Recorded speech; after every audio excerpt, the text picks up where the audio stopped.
Who was the one who suggested you to get an union card? Union also told me you can't do it because you do not have the eligibility to do it. ನಿನ್ನ criteria ಅದು pass ಆಗಿಲ್ಲ ಅಂತ ಹೇಳ್ಕೊಂಡು. But at the same time I had my experience in all that. And Appu sir ಕೂಡ ನನ್ನ work ನೋಡಿದ್ರು. ನಾನು YRK ಅಂತ ಮಾಡಿದೆ, ಯುವರಾಜ್ ಕುಮಾರ್ ಅವ್ರದ್ದು. ಅಲ್ಲಿ ಕರೆಕ್ಟ್, ಫಸ್ಟ್ ಒಂದು ಕನ್ನಡದ ಒಂದು ಮೈಥೋ ಕ್ಯಾರೆಕ್ಟರ್ ಅವ್ರು ಮಾಡಿದಂತ ಡೈರೆಕ್ಟ್ ಮಾಡಿದ್ರು. ಅದೇ ಸೊ ಅಲ್ಲಿ ಅದನ್ನು ನೋಡಿಕೊಂಡು ಅವ್ರು ಖುಷಿ ಆದ್ರು. He got to know about what I am, ನಂದು ವರ್ಕ್ ಏನಂತ ಗೊತ್ತಾಯ್ತು ಅವರಿಗೆ. ಆಮೇಲೆ ನನಗೆ ಕರೆದು ಜೇಮ್ಸಿ ಕೂಡ ಮಾಡು ಅಂತ ಹೇಳಿದ್ರು.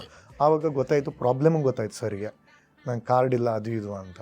ಅವ್ರು ಹೇಳಿದ್ರು it is easier when you get the card, so ಆವಾಗನೇ ಈಸಿ ಆಗುತ್ತೆ ನಿಮಗೆ ಅಂತ ಹೇಳ್ಕೊಂಡು ಅವರೇ ಮಾತಾಡಿ ಎಲ್ಲರ ಹತ್ರ ಮಾತಾಡಿಕೊಂಡು ಹೆಲ್ಪ್ ಮಾಡಿ ಮಾಡಿಸಿದ್ರು. So you got the card? Yeah.